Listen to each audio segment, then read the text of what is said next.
of Milk Mantra. And I don't know how many of you are aware, this is one of the most happening company in the country as far as the food business is concerned. And Milk Mantra happens to be India's first ever VC-backed food company based out of Orissa.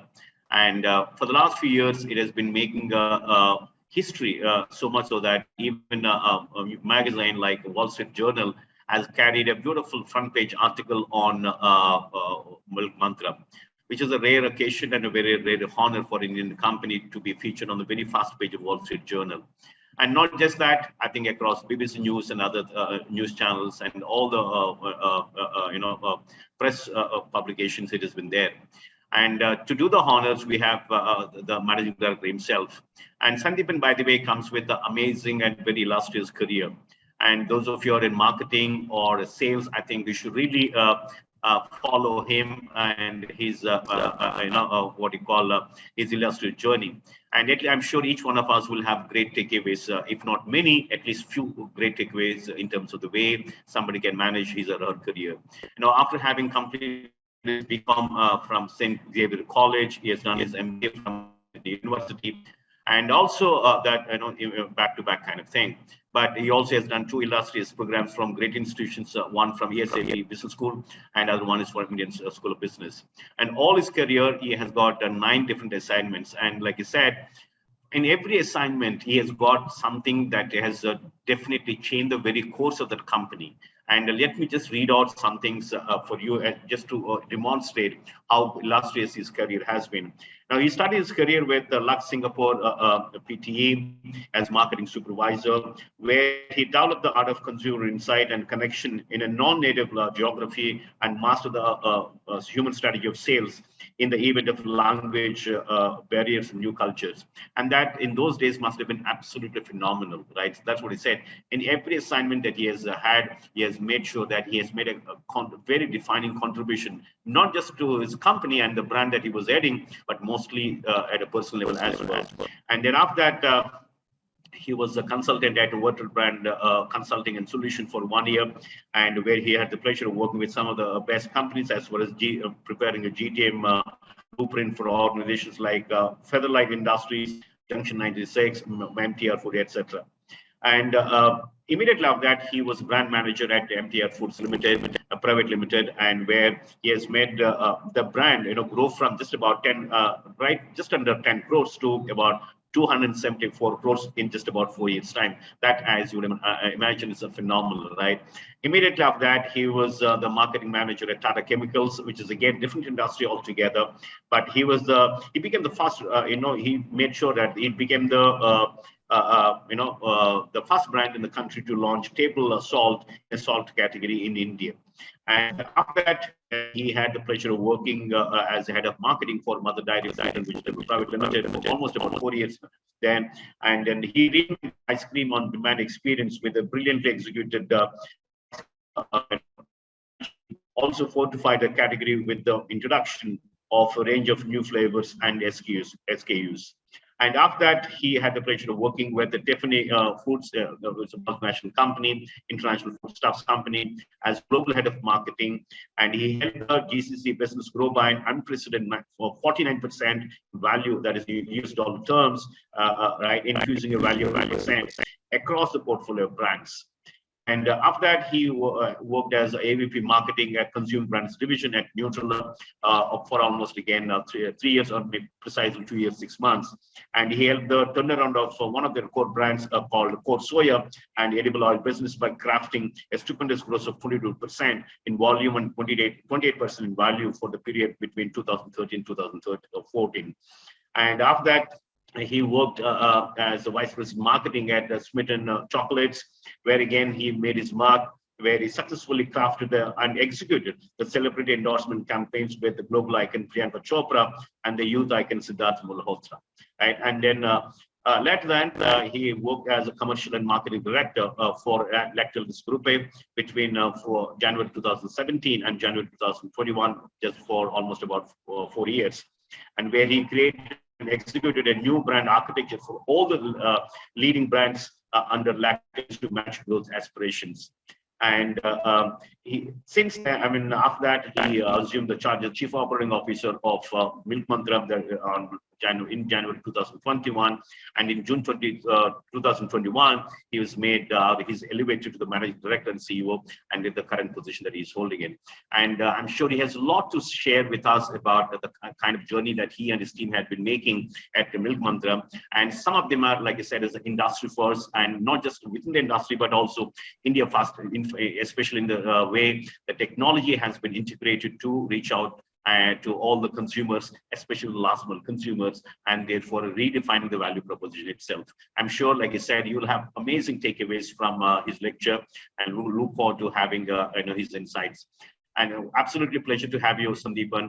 And I'm sure all the participants like us, every one of us will have great learnings and also takeaways from your one lecture. Over to you, Sandipan. Thank you so much, Dr. Nagendra, for this reading out and also giving me that platform to talk about today's topic or theme, which is conscious capitalism. Now, I think we have 2 or 3 or even more topics embedded within this conscious capitalism. I want to talk about not only purpose with profits, but also omnichannel strategies, the challenger brand narratives, and how Milk Mantra has actually created a pathway which has made it a strong platform with tech integration, and at the same time creating a breakthrough in terms of dairy business.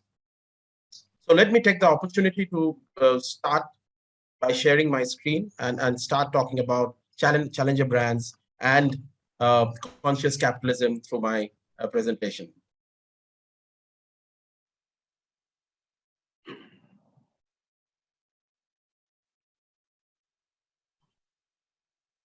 Well, to start with, we all know that we are going through a phase from pandemic to endemic and from VUCA to Bani. The world is changing. We have seen in Cold War, American soldiers coined this wonderful term called VUCA, which is volatile, ambiguous, anxious, and uncertainty, to the new terminology which came by an American anthropologist who have actually coined it Bunny, which is more of brittle, anxious, non-linear, and incomprehensible. That's the era where we are in at this particular point in time. Only certainty to it is uncertainty. New and emerging technologies and business models are continuously getting built up with newer vision, challenging the status quo. And what is essential is that they need to be always agile.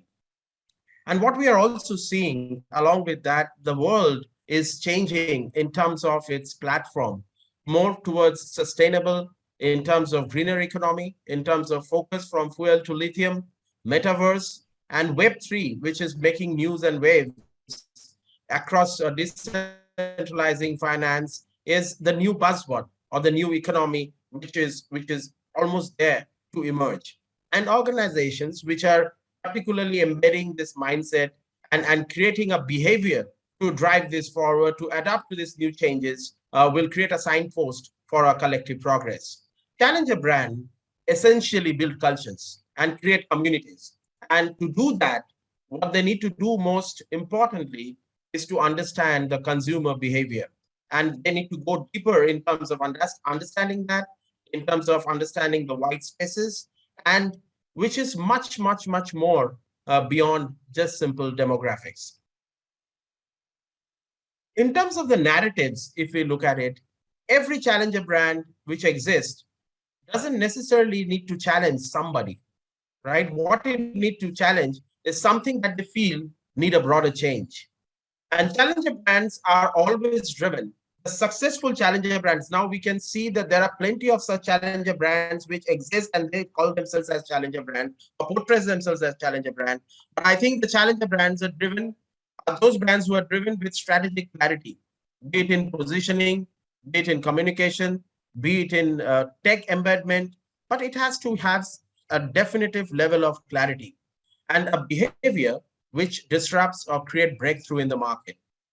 And challenger brand, I think, is more to do with a mindset and which creates to drive a pathway for ambitious growth and make an impact, be it a social impact or a business impact. Now, I try to put this challenge and narratives into archetypes, around 10 different archetypes. And what I will do, I will going to take you through the few of those, and then how Milk Mantra, as an organization, we are able to adopt one such archetype and build our brand and organization model around it. But before I get in, if you look at the entire space, the D2C space or the brands or the young brands which are coming in, be it in beauty and personal care, which is Mamaearth or Nykaa, some of them really made it big. Some of them are just in the different phases of funding. Be it in cosmetics, we can see whether it's Sugar or MyGlam, be it in food and beverages, which is Licious, Zafresh, Yoga Bar, Soulful, or in Western wear, which is Wrong or Fab Alley, or or into home and furnishings, which is basically Wakefit, or electronics and appliances, Boat, Noise. These have really made themselves very big. But what is essential for us to know, what are they challenging? Are they truly a challenger brand which is trying to create some purpose in the society? A purpose which is strongly embedded in their culture and which creates a very strong and robust business model. This is something which we will going to explore it tonight. This is something which we will want to talk about more and more. Let's talk about one such archetype which I mentioned is a dramatic disruptor. Now, we have all seen how quick commerce, how Q-commerce is becoming a trend in terms of delivery. Now, there is a lane which is the fastest delivery lane that within 10 minutes, the groceries will going to get delivered to our home. It's all started in Turkey, where there is a big Turkish brand called Getir, came into the play and challenged the GoPuff, which is their rival, which is to do a 30 minutes delivery. And they said that, okay, let us aim to do it within just 10. And then it become big. And suddenly the same day delivery seems to be a long, long time ago. This is how they have disrupted the entire space of speed. And today, as we speak, Getir is an $8 billion valuation which they are sitting on. Similarly, in Indian surface, we have seen InstaSwiggy, we have seen Blinkit, how these organizations are trying to adapt to this and try to see how they can reach out to consumers at a jet speed. So what are those key traits of being a dramatic disruptor? This dramatic disruptor often offers significantly superior to the incumbent. It is dramatizing, it's visually very highly dramatizing, and you can see all the communications around it, whether it's Blinkit or InstaSwiggy, it's all about a drama which gets unfolded in terms of consumer eyes. But what happens to this? They are constantly challenging the category's core traits. And that's change to it's the choice, what they're giving it to the consumers. But before we get into a conclusion, whether it's really a challenger approach, is it creating any impact in the socioeconomic society at a business level? Or is it just a fad, like a 7 minutes app? I just want you to park these thoughts in your mind and let's move on with the next course of these slides and see how this unfolds. Then comes another very interesting episode, which we all have experienced for past 7-8 years, Make in India. We need to glorify nationalism. There is a lovely brand, cosmetic brands called Florasis in China. And what they did, they are having stiff competition from the Western giants, be it MAC, be it other Western brands. But this one small organization and brand, Florasis, came out with a point of difference. What they did, they actually took the point of artistry of historic Chinese design, and then they portrayed it through nail art and all other cosmetic range which they are offering in the market. What happened? All of a sudden, what they have seen that the consumers, the people in China started appreciating that, started taking pride emotionally in the mind to use and flaunt this brand and their offerings from this brand. There are Florasis experience officers or flower companions who gives real-time feedback for the brand's first products which are going to get launched. And through that, they create hordes of people who become loyalists and endorsers for this particular brand. And that's how they created a very strong sense of pride and the sense of brand love within the community. Today, as we speak, its revenue is $460 million in a 3 years frame. It's an amazing turnover, amazing business, what they're doing currently. But what is also more important, they are portraying and positioning themselves as a centennial brand. And what they're saying in their data and digital communication, if you see, you will see that they're saying that they're 96 more years to go to become a centennial brand. And this is how they are creating emotional value and create a social impact throughout the country of China. So what local hero challenger brand does, they creates a lot of emotion and energy, and also they champions the local needs, the local culture, local people. And they just not just claim local provenance, but it gets into deep presence and understanding of the community. Do we all remember Chumbak? Chumbak is another success story which we are seeing in our land of India, and how they are growing step by step in terms of different home care and home appliances. Another archetype, if you look at it, is the next generation one, and it's all about sustainability. It's all about renewal. It's all about regeneration. There is a brand called Olive, which I mentioned over here. They're arguing against a Goliath like Amazon and fighting. What they does, what they do, they actually redefine the entire home delivery supply chain.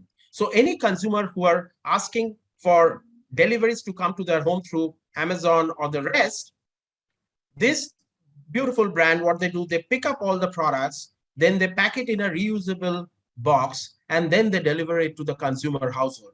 Because what research says is that most of our households, and if we look at our own home, during COVID and post-COVID, we have seen plenty and plenty of parcels and cardboard boxes are coming to our residence, which essentially means that we are getting into more and more accumulation of single-use plastic.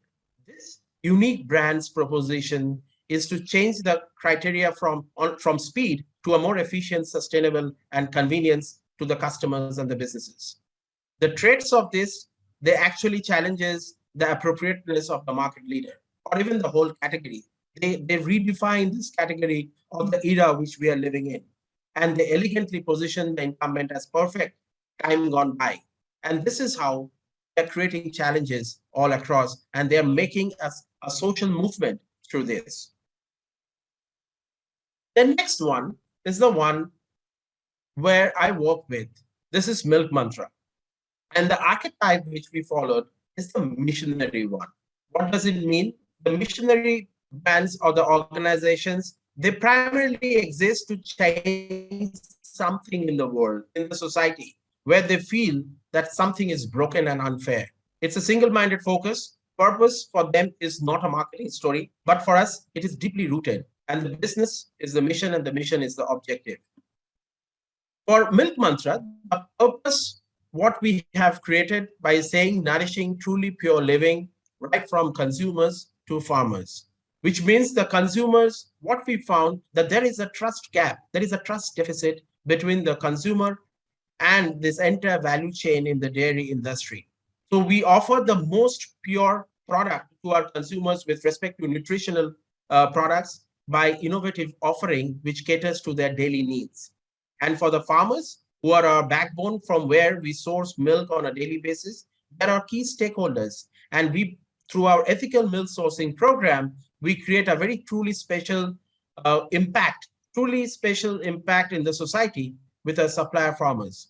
And we also, what we developed internally is a purpose-led culture, where people who are working with us and the partners who are there with us in the ecosystem, we create a very strong embedded purpose why they have engaged with this business and with us. So this is how we have redefined the purpose of Milk Mantra. Just to take a step back and to give you an introduction who we are. We are India's first venture capital agri-food venture. We are growing at a rapid pace. Currently, we are 300 crore plus brand, and we have an ambitious growth plan of touching 1,000 crores in a 5 years frame. We are differentiated, conscious, capitalist approach. We believe purpose with profits and to create impact across the value chain. We are a new age organization, and we are creating a platform where there is a widespread consumers and vendors trust deficit. Our ethical milk sourcing program with the motto happy farmers equals to happy cows equals to best milk. We are now covered with 80,000 plus farmers across milkshed districts of Orissa. And what we did over the period and even now, we make functionally innovative and truly pure Milky Moo products, which we bring it to the consumers. Milky Moo is the brand for Milk Mantra, and we are a 100% B2C brand. If we step back and try to understand the dairy ecosystem, we will see that India is the largest producer of milk, and we are also the largest consumer of milk. However, 70% of the industry is unorganized. And that's a huge concern, A, in terms of exploitation to the farmers, B, in terms of creating adulteration across the value chain and to the end consumers. And especially where we operate out of, which is the eastern part of India, organized sector is only 10%, whereas the national average is around 30%. Huge opportunity, outstanding opportunities with the organized sector is growing from almost from 5 to $10 billion by the end of year 2022. But this is something which exists in the ecosystem. We identified that and we tried to challenge that. We said that there is a trust deficit, and that consumer trust deficit in a commoditized food category like milk because of a very fragmented supply chain. The dairy supply chain, as we all know, is fraught with a lot of issues. Erratic payment and pricing to the farmers. There are middlemen who are exploiting and bad procurement practices, extremely poor governance. This is on the back end of the value chain. But once we come in the front end, which is more of a commoditized product, which is milk is a milk is a milk at the end of the day. But because of adulteration, the consumers at large are getting nutrition deprived. There is no product innovation. There is a non-existent or brand proposition. And rising adulteration is of immense concern among consumers. And to solve the problems, if we have to connect these dots, we need a functionality in terms of product innovation. We need to understand what are those consumer needs and how as a brand we can solve those needs. And at the same time, at the back end, create a very strong governed ethical sourcing milk program to solve trust deficit. As I said, from the farmer perspective, there are erratic payment and pricing. There are middlemen which are looting or which are creating bad and procurement practices. And there are provision of non-technical assistance to the farmers. And at the front end, we are seeing there are rising and rampant adulterations, evolving consumers with rising digital engagement, but they want to know what is going in the product, but there is no transparency. And as a dairy category as a whole, there is a movement which is required in terms of premiumization, in terms of functional innovation, and in terms of creating a very strong governance across the value chain.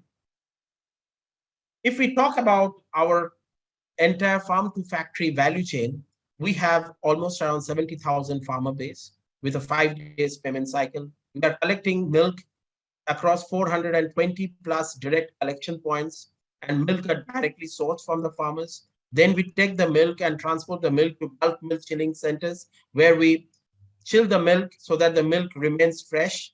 And we have 38 such bulk milk chilling centers across the milk sheds areas of Orissa. And then it goes to our factory. We have two factories, two plants in Orissa, one in the eastern coast, another one in the western coast of Orissa. And this is how we first process our dairy products on a day-to-day basis.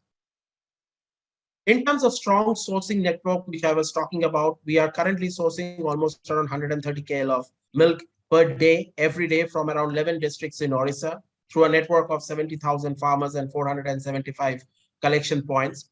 And these are all 100%. We are procuring it for the farmers, either through farmers base and or through rovers. We have this unique creation of our business model, which we call ethical procurement with sustainability at core.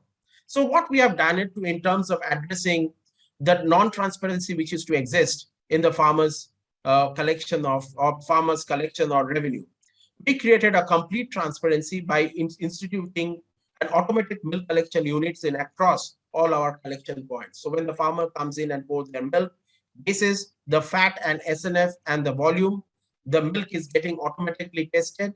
They get a digital slip, and through that, the payment is getting paid.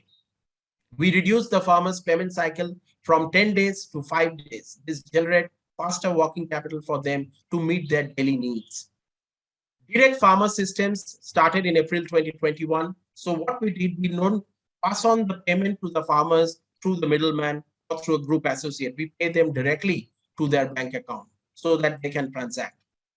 And we collaborated with DFID, a UK-based firm, to train our farmers on the cattle best practices, cattle management, and milk production. This is how we have started creating a social impact across the value chain in the farmers' base. What it did, when we went to the farmers and we have seen the woman of the family actually maintains the cattle, and the husband, they actually, the men of the family actually go out to the paddy field, go out to the agricultural land, and they cultivate those lands. So we create a sustainable program for the women in terms of giving them identity, giving them the source of livelihood, of income, and at the same time, through our unique model of 5 days payment cycle, we have created a strong platform for them to educate their children and give them a social identity. So this is how we have disrupted this entire backend of the sourcing at as far as the milk procurement is concerned. Not only that, we have integrated a strong technology-based programs through which we have created a digital twine of the farmers, and then we linked it up to different banking institutions through whom they get different kind of facilities, be it sachet loans or cattle loans or any other kind of help through which they can get into livestock maintenance, cattle trading, and the rest. So this is how Milk Mantra constantly we have focused in terms of improving the lives of the farmers, and with a special focus in terms of including women farmers and giving them a social identity. In terms of the building the brand itself, Milkimu is synonymous with trust and purity. We have a very clear and distinct visual identities. We have trying to create a strong establishment of the truly pure platform. Is the messaging is constant, consistent, is conscious, is uncomplicated, and it's craft every nuance and connect all the stakeholders across the value chain. Not only that, as I said, our positioning it was based on functionality. We had a very strong and clear positioning in terms of functional innovation in each and every product which we brought in, and a strong understanding also about the consumer needs. We are the first company in India, or the first brand in India, who have introduced tri-pack packaging in the fresh milk business. Normally, in the fresh milk business, people use polypack, which gives 2 days shelf life. But we are the first organizations to challenge that. We got into functional innovation and we came out with 3-layer packaging, which prevents the UV ray from the sun and thereby gives an additional shelf day to the product. So we are giving 3 days shelf life. Not only that, on the pack, if you read it, it's written no need to boil. This is a surrogacy to quality. And this is how we challenge the entire norms of milk drinking or milk drinking in the country, where they have to boil and drink the milk. That's this particular culture of boiling and drinking the milk only came because of a strong trust deficit which exists because of adulteration. And thereby we came with this proposition, no need to boil. And we said because of our quality integration, because of our entire value chain, we ask the consumers, no need to boil the milk, but you can have directly from the milk pouch. And of course, we are supported with the state-of-the-art processing plants, and of course, our strong back-end ethical sourcing program through which we collect our milk on a daily basis. Now, we also disrupted the price-value equation. In milk, as you know, it's a commodity, and thereby every brand which exists in the market plays a mass game. We challenged that and we created a mass premium positioning. which means we are almost 10% premium to the nearest brand, be it a cooperative brand or the next private brand.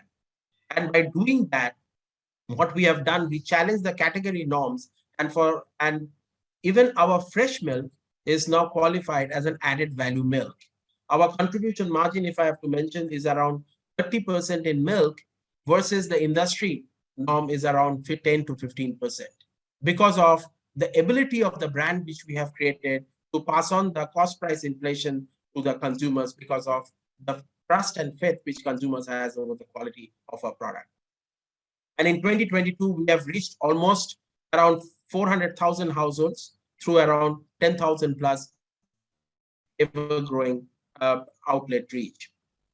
This is the range which we are talking about, be it milk, as I mentioned just now, or dahi. Our entire proposition of dahi is probiotic. As we all know, in eastern part of India, we suffer from indigestion, and probiotics are good for healthy tummy, for catering to indigestion, and thereby all our offering of dahi is through probiotic. Again, an innovation for the first time which we did it in eastern part of India. Not only that, we are the first one to come out with multi-pack in terms of our paneer pack offering. And by doing that, we have given them a fresh paneer with a shelf life of almost around 21 days. And way back in 2018, 2019, we are the first one to come out with a curcumin, which is a healthy curcumin moo shake, which is a flavored drink. And this builds immunity. And this is something which we did it way ahead of the curve, even before pandemic, came to us. And this is how we always try to remain ahead of the curve all the time through our functional innovation. In terms of communication, our challenger thinking and endearing in spirit always strive, be it consumer activations through various experiential activation formats, be it through PR, which is mostly earned PR, which we have it, or engaging our consumers through social and digital media. In terms of mass communication, we did many more over a period from 2013 to 2019. No more boiling, which is the buzzword which we are in terms of creating surrogacy, as I mentioned, to quality, and championing that through different consumer interfaces across the past 7 to 8 years. In terms of activations, B is focused on non-peak occasions or getting higher a temple run at a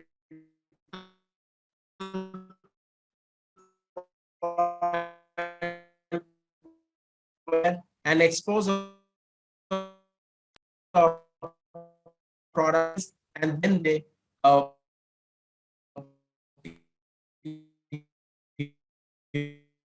and of course Milky Moo Golf Championship. We associate ourselves to different interfaces. Also get a lot of earned media through that. In nutshell, through brand communication,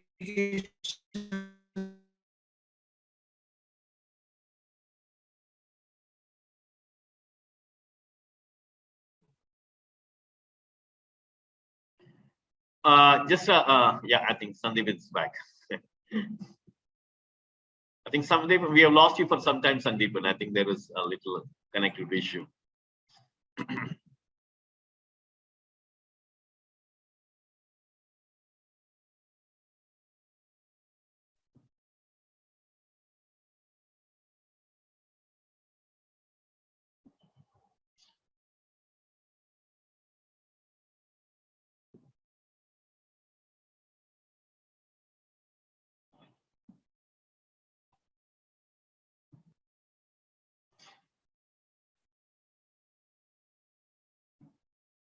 Sandeepan, I think you're on mute. Sorry for the faux pas. It's a technical. Yeah, no problem. It's a bandwidth glitch. So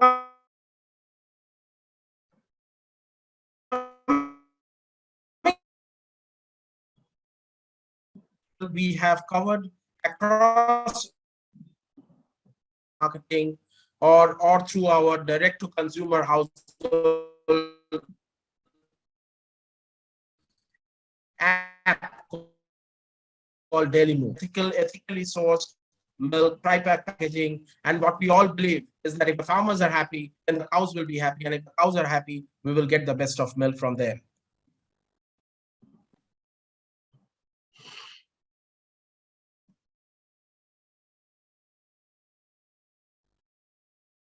Coming to omnichannel strategy, that's the distribution disruption which we have done it in Milk Mantra. We have created an approach which is an inverse pyramid approach. So what we did when we first launched the product, we didn't go to the retailers, we didn't go to the distributors. What we did, we took our packs and went to household societies, we went to different cluster of homes, and we asked consumers to try our product. And if they get convinced, then they will going to pick us up. And that exactly what we have done it. Through that, we have initially reached 100 households, and then we went into 1000 households, and more consumers started demanding for the product. The retailers started demanding for Milky Moo products and fresh milk, and then the distributors came to us and said that we wanted to keep your products. And this is how we challenge the unichannel syndrome, which means that because the entry barrier which been created by the cooperative brands or the private brands or by the distributors themselves because of their own profit, we have the consumers making the consumers demand for the product rather than other way around. And this is how we created placements across different touch points, different retailers in the city. And step by step, we progress right from the twin cities of Bhubaneswar and Cuttack to the rest of Orissa. Now, omnichannel strategy as distribution, as you know, in any business, be it in milk or food or an FMCG, first is the unichannel strategy, right? So which means that the manufacturer makes the products and which goes to the general trade, either through CNF, carry forward agent, or in milk business, if your factory is within the vicinity, you make the products and you send directly to the distributors. And then came multiple channels, which means we give it to the distributors, but we also give it to modern trade and e-com. Here, what we have done is we created a unique model, what we call it Move Booth Centers. These are redistribution touch points through which we cater our products to different geographies within the city. And through that, we redistribute it to the retail point so that we have control over the margins. At the same time, all our range can be pushed through. This is a COFO model, which means it's a company owned and a franchisee operated model. And not only that, we also created a direct to consumer interface through our Daily Move app. And this is how we have created a very strong omni-channel presence. So it's not only restricting ourselves to general trade, but also to GT, MT, our own unique model of distribution, and also direct to consumer Daily Move app. Just to give you a perspective of direct to market, as I said, it is a company owned franchisee operated model. We created these mini centers, not in the high street, but in the lanes and the bylanes, which act as a redistributor point.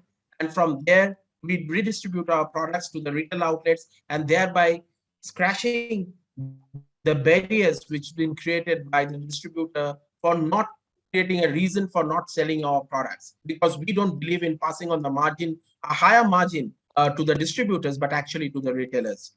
Now, in terms of the D2C, which I was talking about, it is in 2020, we have seen that it's an inflection point. We have 80 million shoppers, but in 2025, we are talking about 80 million going up towards almost around 200 million shopper base with a 500 million active social media users. And almost we are talking an addressable market size of $965 billion. That's an FMB market size which we are talking about. And the key enabling factors for that is we need to eliminate the middleman. It is direct from company to consumers. And new product consumer trials makes the adoption faster. And if you have the tech suite right at the back end, then it's a plug and play model, which gives you the leverage of location agnostic. And thereby, this becomes one of the most preference channel or options for a new normal environment. So as I was talking about this single channel from general trade to multiple channel to omni-channel, D2C or direct to consumer segment enables an omni-channel strategy. And for us, it is one more opportunity to reach out to consumers as a distribution league. The targeted messages to specific segments, it gives us that leeway. And also it builds the infrastructure through our MBCs, which I spoke about, and also through tech to synergize operation across channels. If you look at Daily Move for us, it's a digital extension of our distribution system.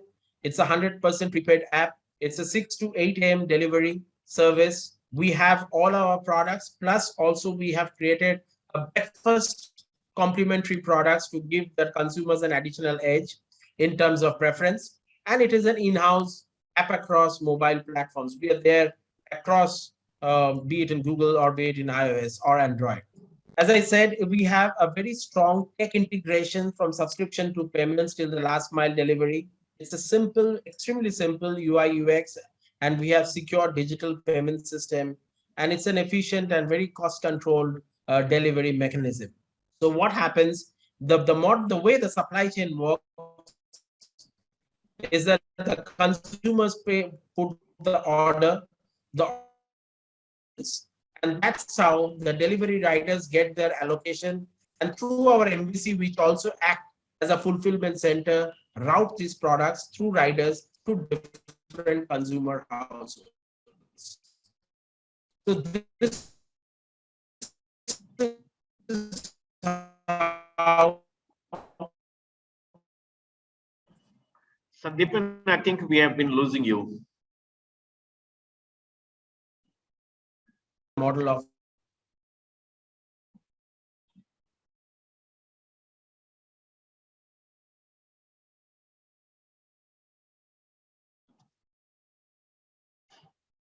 Sandipan, I think we have lost you.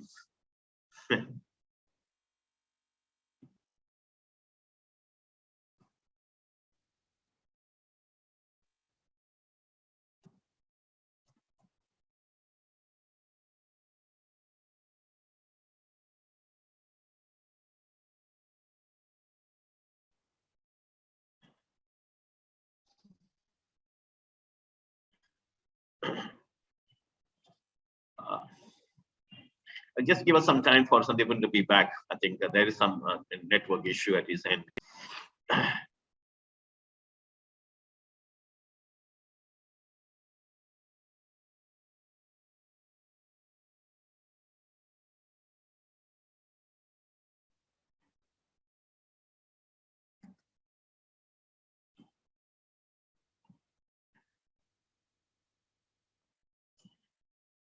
Ankita, if you're there, if you can kindly inform. Yes, yes, Yeah, Dr. Chaudhary, I'm just doing that. yeah.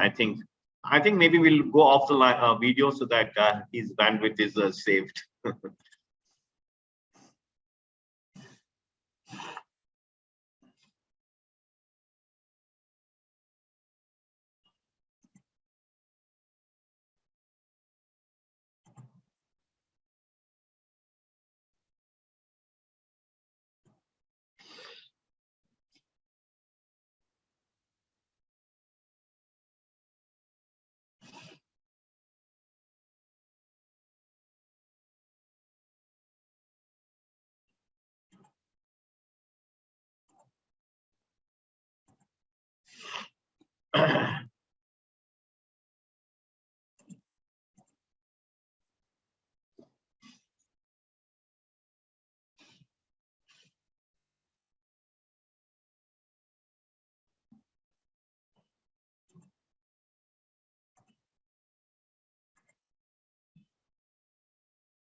Yes, Sandipan, back.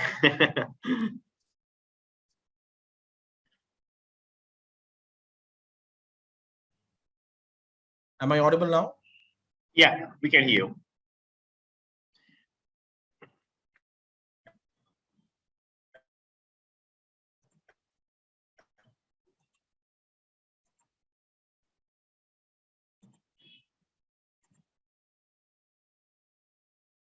And not only that, what we have done is we have completely disrupted products and breakfast items. We have identified the need much ahead of the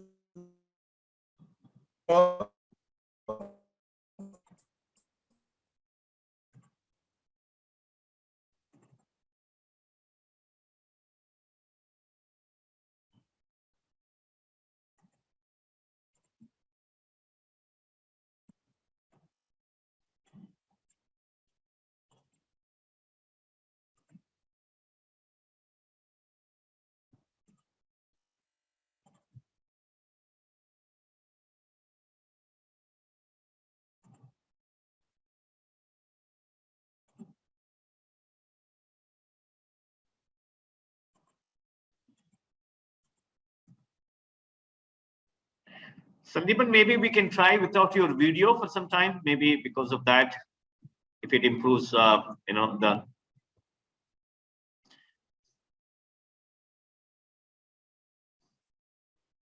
Ankita, maybe he can try. Sandipan can try without video for some time. Maybe we can Yes. improve. Yeah? Yes, I I know. can be.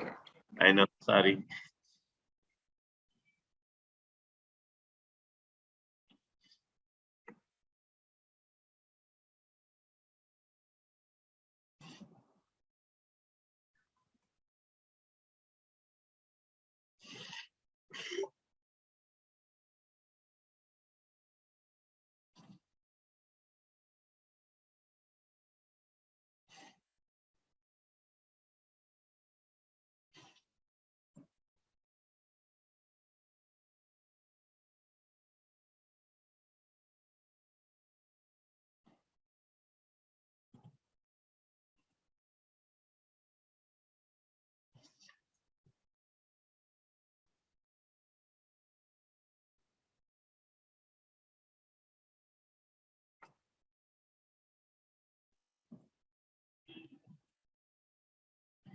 Sorry, guys. I think just give us some time. And Sandipan has been facing bandwidth as well as connected issues at his end.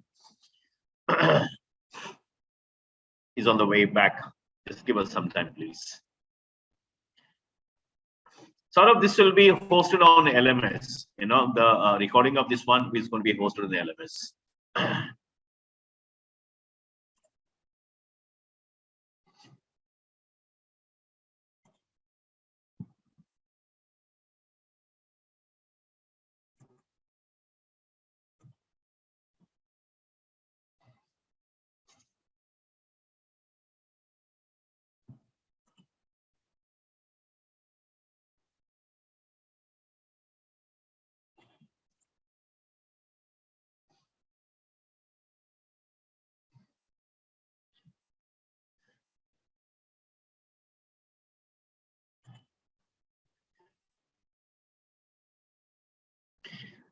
Great to see you back. I'm sorry for this. No, not at all. I think it has become the norm now. I think maybe we can take off your video, Sandeep, and maybe we can just have the audio part of it, just to save the bandwidth. Yeah, maybe that will help. Yeah.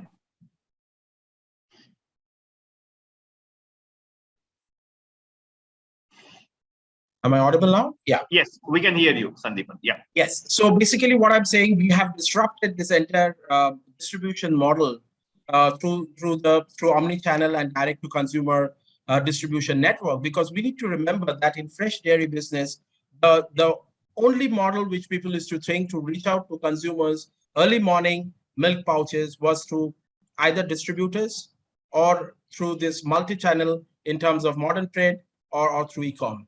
The way we have created in terms of creating another arm to create accessibility to the consumers for our product is something which shows in terms of the revenue jump which we have observed over a period of last 1 year.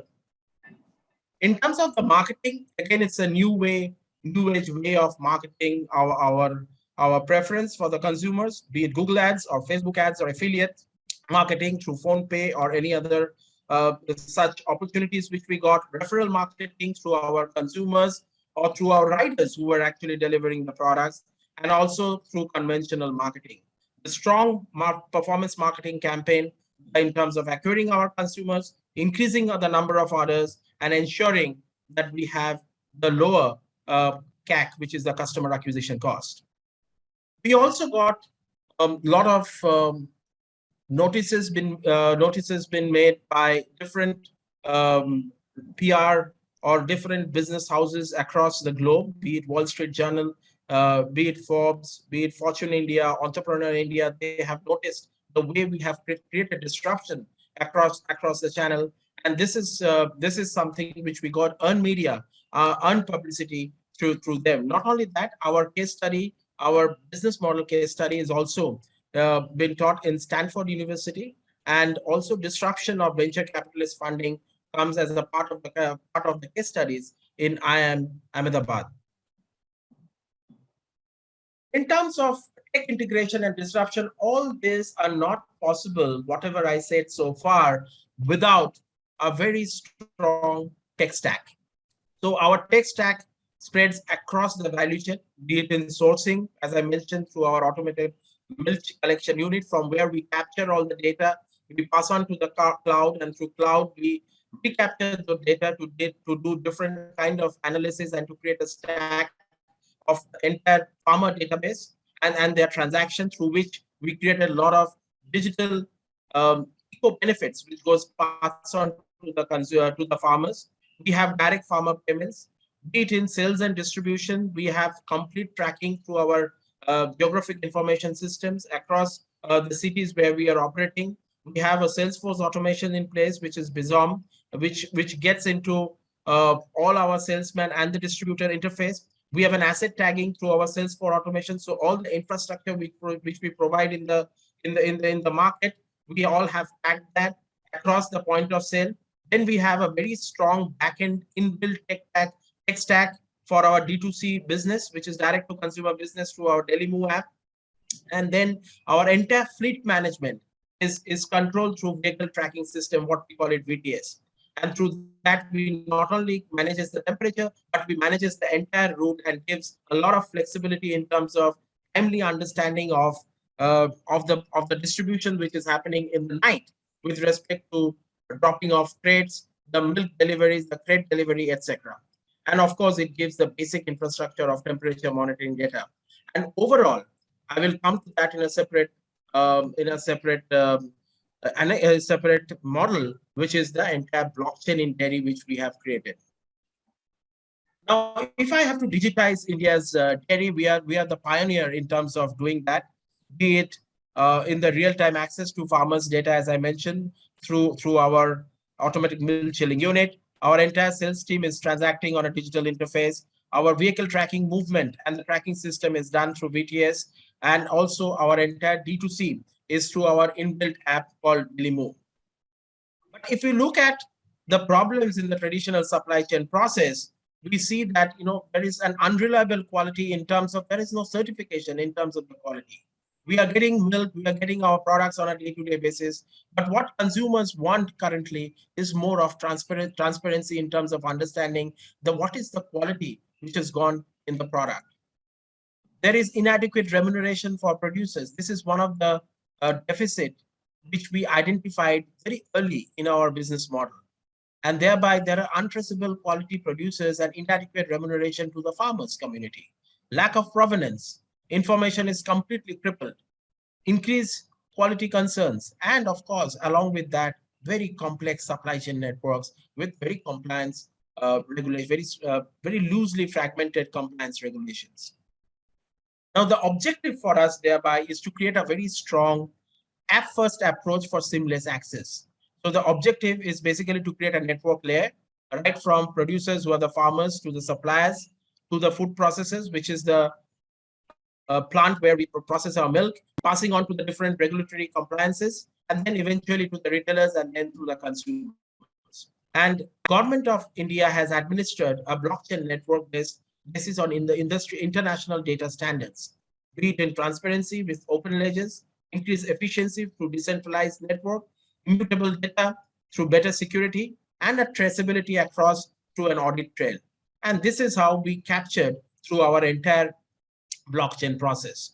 And the solution which we got in Milk Mantra for the dairy value chain is to identify right from the milking of the cows what is the database identity of the farmer, what is the timestamp at which he or she has milked the cattle, and then the fat and SNF content of that quantity, quality, and then it comes to the collection point.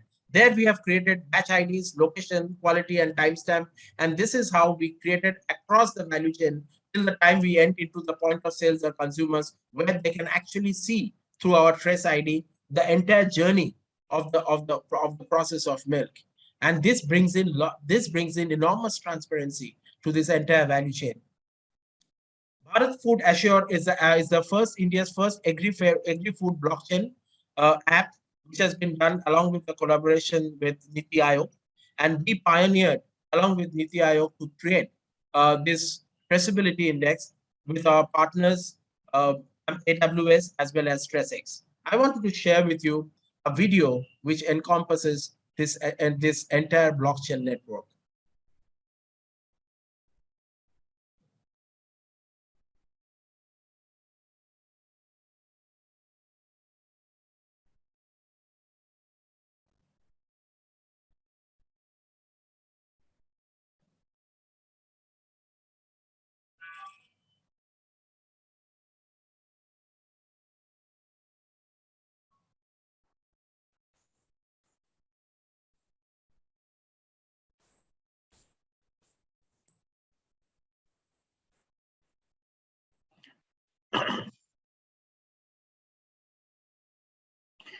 Sandipan, there is an issue with the audio.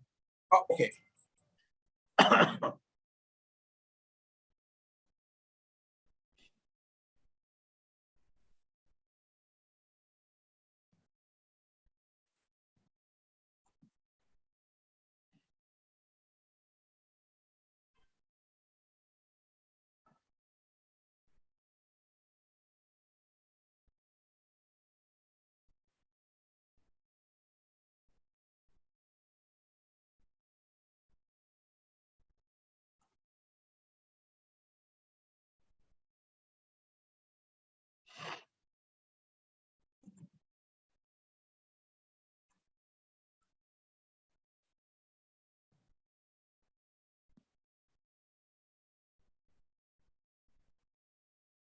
Sorry for this.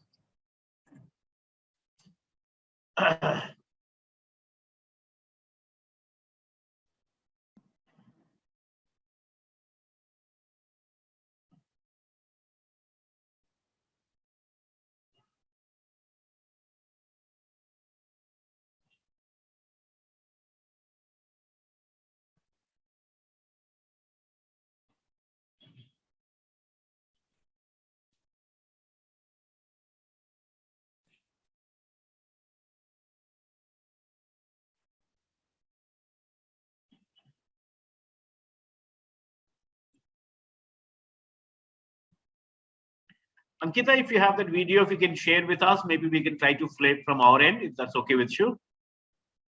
Sure. Sure. Yeah. Sure. Just give me a moment. Yeah, sure.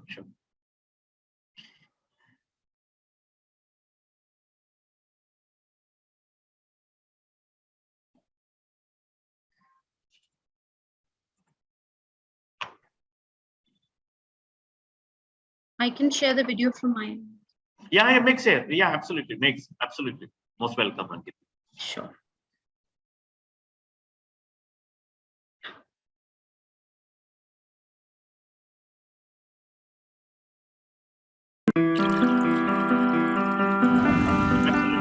Great.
Yes, so that's the transparency, that's the blockchain which we have developed, and I can tell you for sure in coming years, another year or so, Government of India will take initiatives to ensure, as an advocacy, that most of the reputed, trusted brands should follow this source of origin traceability uh, index in each of their offerings.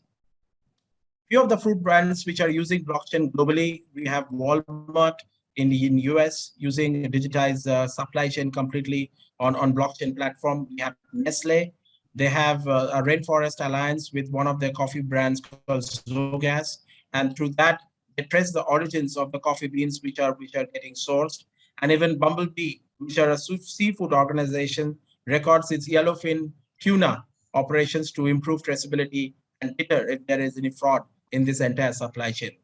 So, so that's how we are seeing how the social context in terms of traceability, in terms of transparency, are getting disrupted through the initiatives of through blockchain and technology. So, just to give you the key themes, what we have seen so far, sustainability is one of the key differentiator for all of us. Many of us should ask this is essential triggers that what are the dominant narratives or cliches of marketing sustainability is there in each of your category you're involved with. How might the lens of those narratives, be it a real human or a missionary or a dramatic disruptor or any other challenges, narratives to help your brand to get sustainability messages cut through the noise? Through the rise of the local hero, I think few of the questions that we might need to ask ourselves, that does our brand have a hidden truth of local provenance, which can be amplified? Or there is a story of a local hero narrative, which can then be talked about? Or essentially, if it is a dramatic disruptor, if it's a picking of a lane, either being the speed or being slow, are there areas of our brands or product or experience offer where you can genuinely compete by delivering something faster than the competition, or you can exceed customer expectations? Conversely, list some of the benefits which are slow over fast, and what virtues are there in taking things more slowly. If the small can deliver big changes, the essential triggers for the Gen Next, think about the brand's identities and values. Do they resonate with the times where you live in today? Is it relevant? Do they take a strong point of view or what the future of the category should look like? While staying true to your organization's values and DNA, could you communicate your brand's position and perspective more firmly on the cultural and societal issues affecting the next generation or connecting with the millennials? I think these are the triggers which we need to understand, which we need to always look out before we actually get into the game of challenging something. This is something which we need to figure it out intuitively by getting into more of consumer understanding, dig deep into that, and try to see what are those key triggers and motivators. And this will help us to have a very clear positioning for our respective brands to play in the market. One of the tool which you can use as a new strategy is a five tool framework where you can define what is the existing stale norm. You can identify the existing stale norm. You can also identify what are those suboptimals, what are the consumer experience, purpose, process, and product offerings that inspires trust. Conceive and iterate through breakthroughs, realization of a new offering, which will be redesigned and embedded into the process, pace to critical mass to achieve momentum at a larger scale, focus approach to be engineered and oriented with a focus group to sustain the process, do those checks and balances, and then storm the norm, create a new norm. With the pace and success and critical mass, how you can become the new norm and thereby catch up to the market leaders, will there be the followers. Beautiful case studies which I presented about Olive, for example. Now the Amazons of the world started to create or started to follow Olives in the way they are doing delivery. There is a brand called True Earth, which gives a laundry strip to differentiate themselves to prevent laundry loads from water sustainability. So there are many such new norms which are coming in. Think about it, identify that, get into a very strong consumer understanding and see which are those pathways you wanted to take, which can create impact in the society. And by doing that, you will able to challenge and differentiate yourselves or your brand to create a breakthrough. Now, my last part of my presentation is all about conscious capitalism. As we know, purpose with profit is there to attain inclusive growth, especially in the area of in the world of money, which I spoke about. Systems break without any warning, and business needs to cope up with it. And to do that, our values and principles of the business should not about only maximizing profit, but actually to make profit as a part of an inclusive growth by making huge social and business impact. And this is what conscious capitalism are all about. And entrepreneurs, most of the entrepreneurs are natural conscious capitalists. They need to be given some platform to unleash their potential. Research says 43% global consumers are willing to spend more product with support a cause. And 92% would buy a product with a social or environmental benefit.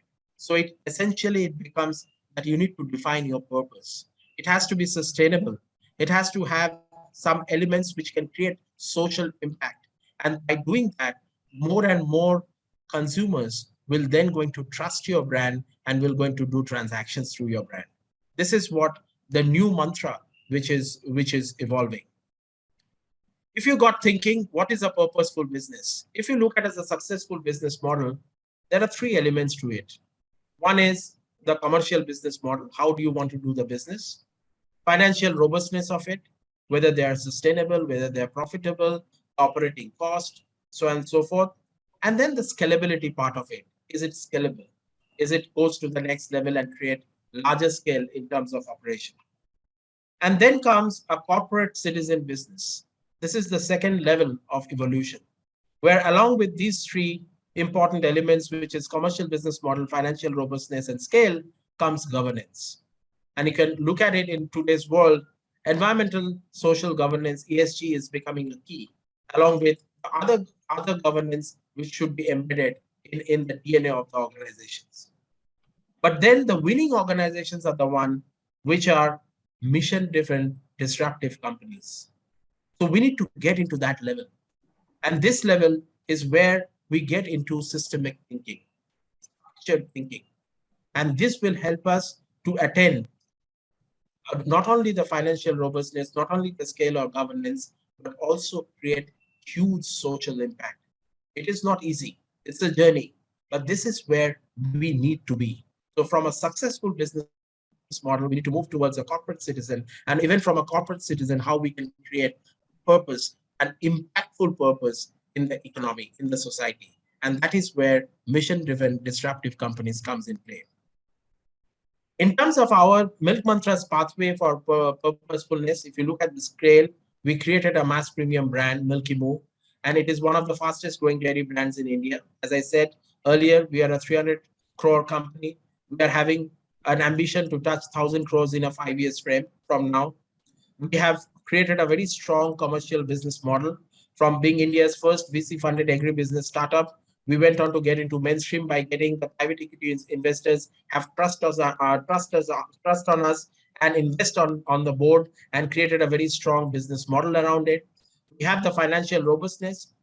Despite our initial high operating cost, our contribution margins are among the industry best. Our fresh milk, as I said, is no longer a commodity milk, but an added value milk with a 30% plus contribution margin.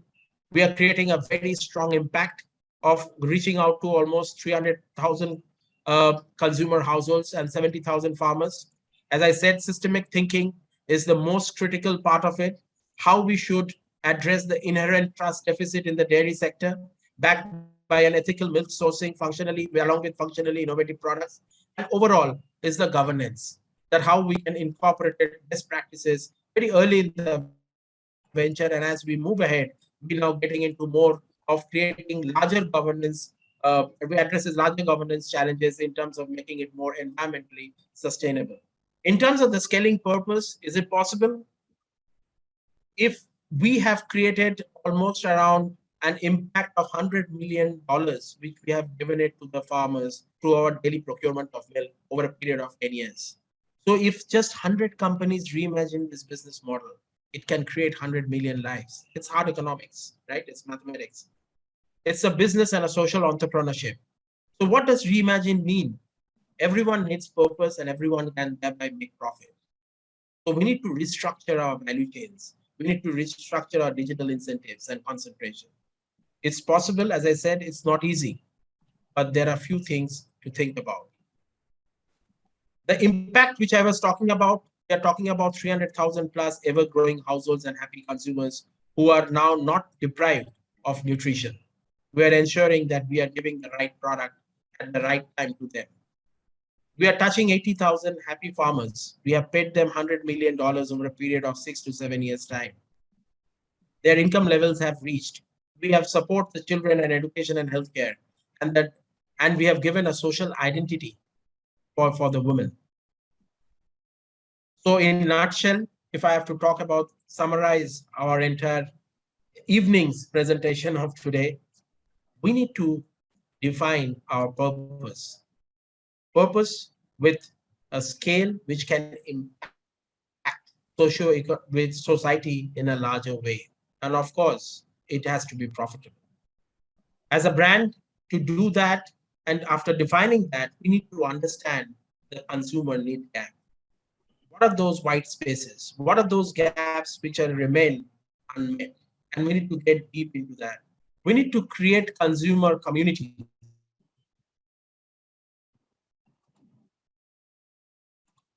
And by doing conversational within that communities. And last but not the least, we need to stay authentic and we need to develop a very strong purpose-led culture within the organization. And this is very, very important because if all the people who are working with you can understand the purpose for what they're working for, will create a huge change, will create a huge dimensional cultural change within the organization, which will help them to create impact in the society in a much faster and economic way. Thank you, everyone, for being patient. Sorry for all the glitches in between in terms of technology, in terms of bandwidth, but thank you so much for being there and hearing my 2 bits in terms of conscious capitalism and also challenger brands. Thank you. Thank you so much, Sandipan, and also Ankita for all your support. But I think Sandipan, I think last almost about 70 odd minutes have been truly interesting and very, very engaging. And the kind of journey that you and your team have been taking, that part of the world, I think it's a very, very reassurance to the fact that somebody can actually think of something which is an out of the box model, and you can still make it very, very profitable. I think that's where marrying these two ideas, the conscious capitalism comes from. But with your permission, Sandeepan, we have a lot of questions actually. But if you're okay with you, maybe can I take 2-3 questions from the participants? Yeah. Sure. Oh, good. So let me have the pleasure of having the first question today. For today, we will have, like I said, maybe 2-3 questions, Sandeepan. And this is the question from Sarita Srivastav. And her question is for processing the loan to the farmers, do you have any automated solution by which there is a getting originated and the disbursement of the amount is taken care of? If yes, it would be great if you can brief a bit on the solution and what is the maximum limit of loan that you are providing. That's one. The second question that he has is, does Milk Mantra acting as a DSA for farmers to get the loans tied up with the banks and NBFCs? Thank you, Sarita. Thank you so much. So for us, it's very important that we engage with the farmers with respect to time series data in terms of their PROR. So what we are doing, we are creating, along with some of the technology partners, we are building up a digital twine where we can track the earnings and the PROR of the farmers on a regular basis. Through that, we create a credit limit and a credit history for the farmers. And then we are enabling the banks to integrate with that history and try to see whether through that mechanism they can provide sachet loans or cattle loans for the farmers.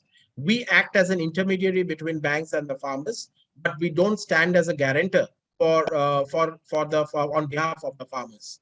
But yes, because of our reach to the farmer base, and at the same time we interact with the financial institutions, we act as a bridge to give access of loans to the farmers. If that answers Sarita's question. Yes, very much. So I'll have two more questions with your permission. Like I said, right. The next question is from Mr. Preetham Rana, and his question is: since I'm a Bengali guy, I want to build a model to milk and bakery industry, right, at Bengal. Constraints you are facing while expanding your business in West Bengal and Bihar. So he's basically asking you, in case if he has to expand the same business, maybe in West Bengal and Bihar, what kind of constraints should he be looking at, and how those therefore he can prepare himself, Sandeep. Thank you, Preetham.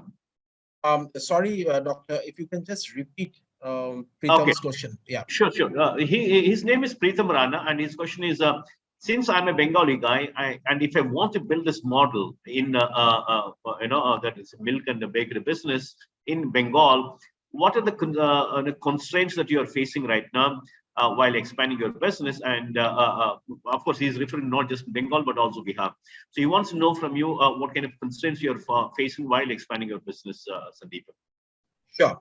So Pritham, here it goes. Our entire ethical milk sourcing model is a plug and play model. It is tried and tested. And even we are expanding geographies, like we are now in Calcutta and we wanted to go to West Bengal as well as Bihar and Chhattisgarh. This model we will going to replicate. So there are not much of challenge in terms of replicating the backend sourcing model, except that you need to do a very thorough identification of farmers who believe in terms of transparency. You need to create a very strong tech infrastructure, a transparent infrastructure to ensure that farmers are able to start believing in your story and start pouring to your brand. So that's the first hurdle that you need to cross. As far as the market expansion is concerned and supply chain, one need to be very careful in terms of maintaining a very strong, robust cold chain infrastructure for supply chain. So this is a very capital intensive business, and hence for us, we have not invested in our supply chain, but we have gone outsourcing to our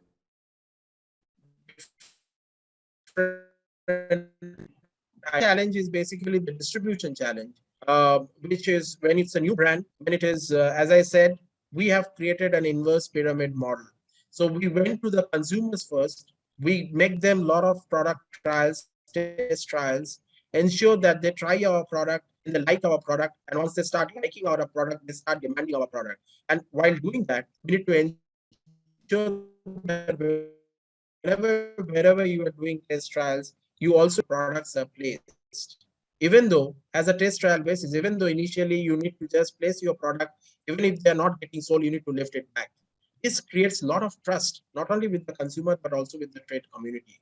And the last but not the least, follow the omni-channel strategy policy, which means it's not only reaching out to consumers through these traditional trade channels, but also try to see if you can reach to them directly through app-based channels. And this will help you to interact with the consumers directly, and use ability to make your product available with the consumers in terms of test trials will be much more easier. So it's not an easy task. There will be constraints all across. There are larger players who will create barriers for entry. But if you follow this, this particular model will help you to at least reach to your goal. But most importantly, what is needed is to create a purpose, and that is something that you need to define. And if you can create that purpose, it will be easier for you to then execute it all across. Thank you. Thank you. I think today we have last question for today evening, Sandeep, with your permission, is from Madhumati Balakumar. And her question is, do you work on the franchise model interested in South India? At this particular point in time, as you know, we are based out of Orissa, and we are having ambition in terms of getting into Eastern Indian market. We wanted to consolidate our position in Orissa and then expand quite aggressively in West Bengal, Bihar, Jharkhand and Chhattisgarh and Northeast. So this is our prima facie model as far as the fresh dairy is concerned.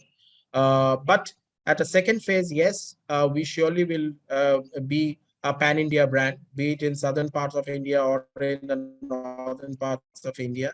And there are certain range of products which we are already bringing out in the market. For example, we came out with ghee made with A2 milk. And this is an ambient product, has a shelf life of 9 months. So that gives us access to be present across length and breadth of India. So yes, step by step, we will surely one day will be there in South India. But our initial focus is to strengthen our position in eastern part of India.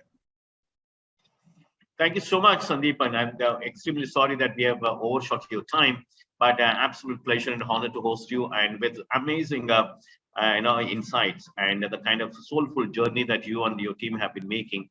I think it's a very interesting model where you're not just, it's, I think, people call in some way the two-sided market, where you're impacting the producers, you're impacting the consumers at the same time. And I think rightly defined by your purpose itself. And once again, thank you so much, and you and your team, and best wishes from all of us for your wonderful success in the years to come. But absolutely great to have you and your colleague Ankita as well. Thank you so much, Sandeep. Thank you, Dr. Nagendra. It's a pleasure, and happy Independence Day to all of you over here. Thank you. Jai Hind. Thank you. Thank you.